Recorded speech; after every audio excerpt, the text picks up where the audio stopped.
మానవతరాయ్ గారు ప్రధానంగా ఏ main stream cover చేయనటువంటి విజువల్స్ మేము కవర్ చేస్తున్నాం, ఏ మెయిన్ స్ట్రీమ్ చూపించినటువంటి ఆపది సాపది బాధల్ని మేము చూపిస్తున్నాం అని చెప్తా ఉన్నారు కదా, ఎలా ఇప్పుడు వాళ్ళు చూపిస్తున్నారంటే ఇట్లాంటి నిరుద్యోగులు నిరుద్యోగం రెచ్చగొట్టం. నిరుద్యోగి స్వతహాగా ఆయన మనసులో మాట చెప్పాలి, కానీ వీళ్ళే చచ్చిపోతారట అని వీళ్ళే రెచ్చగొట్టి వానికి లేని ఆలోచన కల్పించి దీనికోసం వాళ్ళ టీవీలో వ్యూస్ పెరగడం కోసం ఏ రాజకీయ పార్టీనో వాళ్ళు వెనకుంటుంది.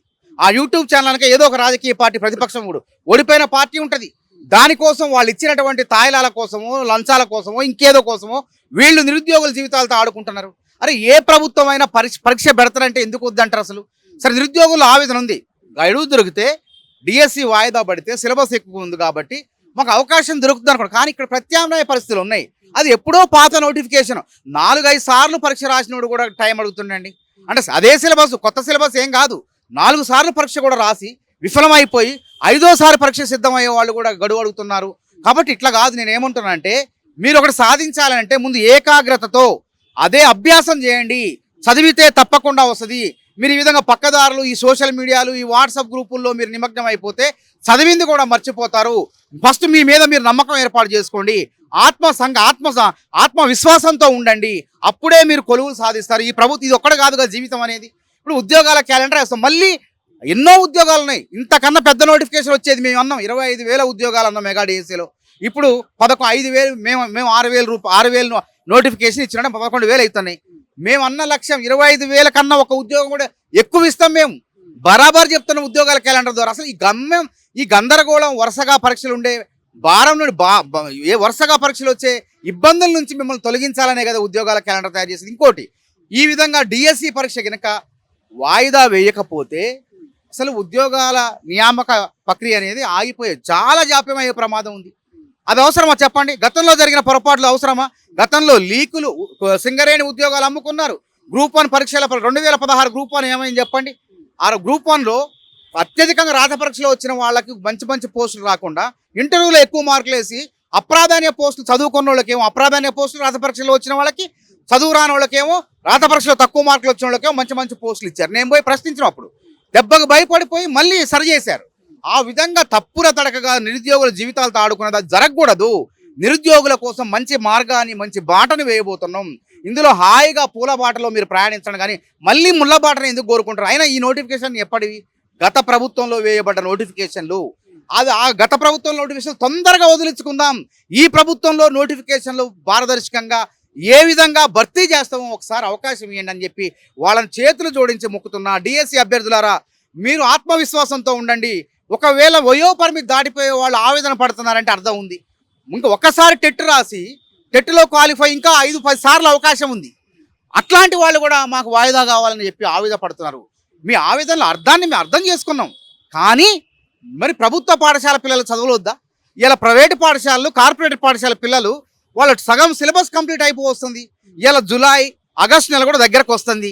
అంటే ఆగస్టు నెలకు కూడా గవర్నమెంట్ పాఠశాలల్లో, ప్రభుత్వ పాఠశాలలో పిల్లలు గురువులు లేని చదువులు చదివితే మనం ఎక్కడ పోతున్నాం?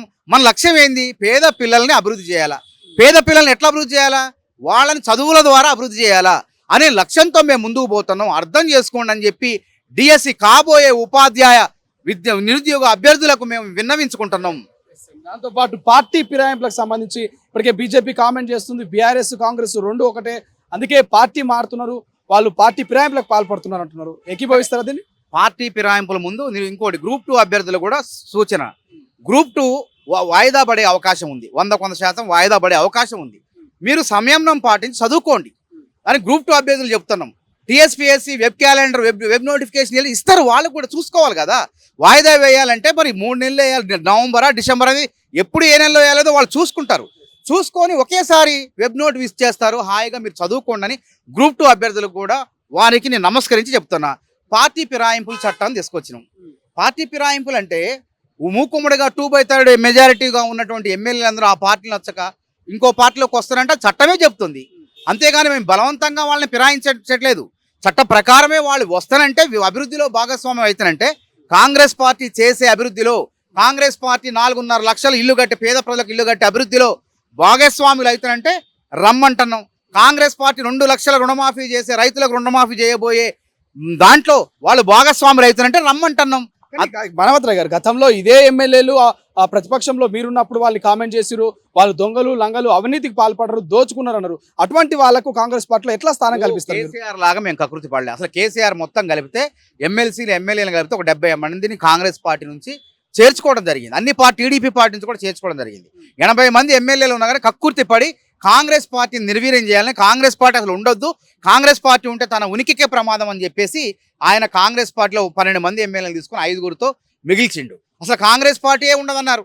అట్లాంటి ప్రజలే కాంగ్రెస్ పార్టీ, నిరుద్యోగులే కాంగ్రెస్ పార్టీకి అండదండగా నిలిచి గెలిపించారు.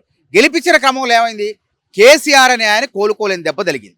ఆడ ఎమ్మెల్యేలు మాత్రం ఎందుకుంటారు చెప్పండి? పార్లమెంట్ ఎన్నికల్లో 14 స్థానాల్లో డిపాజిట్ రాకపోతే ఏ ఎమ్మెల్యేకు భవిష్యత్తు ఉంటుంది చెప్పండి? అందులో ఉన్న వాళ్ళకి వాళ్ళ జీవితం మీద కూడా వాళ్ళకు ఉంటుంది కదా. తమ నియోజకవర్గంలో ప్రజలకు కూడా సేవ చేయాలి కదా. అంటే ఈ కాంగ్రెస్లో గెలిచిన కాంగ్రెస్ గాల్లో కూడా వాళ్ళు గెలిస్తే తమ నియోజకవర్గంలో ప్రజలకు సంక్షేమ ఫలాలు అన్ని రకాలుగా అందించాలంటే ఇబ్బందే కదా.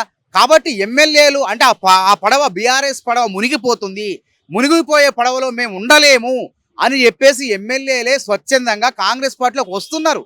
ఇందులో పార్టీ ఫిరాయింపులు ఏమీ లేవు, చట్టబద్ధంగా ఉంటది.